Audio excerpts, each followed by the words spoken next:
ጉድ ሳይሰማ መስከረም አይጠባም ይላል ያገሬ ሰው። ዩክሬን 1400 የሚጠጉ አፍሪካውያኖች ለሩሲያ እየተዋጉ እንደሆነ መረጃው አለኝ ብላለች።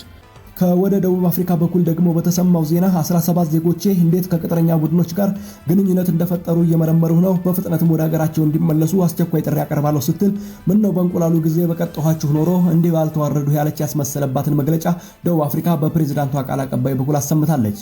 ይህም ነገር ታዲያ ዩክሬንም ሐቃላት እሳት በሌለበት ጭስ ከየት ይመጣል?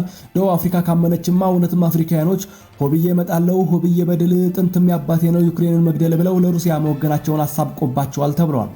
እኛም ይሄንን ሰምተን ችግር እንደ ዳቢሎስ ከአንዱ ጫፍ ወደ አንዱ ጫፍ ለሚያራውጠው የአፍሪካ ሕዝብ የሊቢያ ሐሩርና በረሃነሰውና የሰሜን በረዶ ክምር ውስጥ እንደገና ዛፍ ተሰግስጎ በሰው ቤት ጦርነት እስከ መማገድ መድረሱ አጃኢብ አሰኝቶናል። ይህንን ለሩሲያ ተደርበው ወጉኝ የሚለውን ዜና ኬንያና ደቡብ አፍሪካኖች የተቀበሉት ቢሆንም ከአፍሪካ ውጭ ግን ያሉት ሀገራቶች ዩክሬንን እዚያው በጸበለሽ አትቀሳፈጪ እኛ የምናውቅልሽ ነገር የለም ሲሉ መደመጣቸውን የተዘገበው። ዘገባውን ያቀርበላችሁ ኤግሎ ኒውስ ነው። ተጨማሪ ትኩስ ፈጣንና ታማኝ መረጃዎችን እንድናቀርብላችሁ ቻናላችንን ላይክ፣ ኮሜንት እንደዚሁም ደግሞ ሰብስክራይብ በማድረግ የደውል ምልክቷን በመጫን ቤተሰቦቻችን እንድትሆኑ እንጠይቃችኋለን። መልካም ጊዜ ይሁንላችሁ።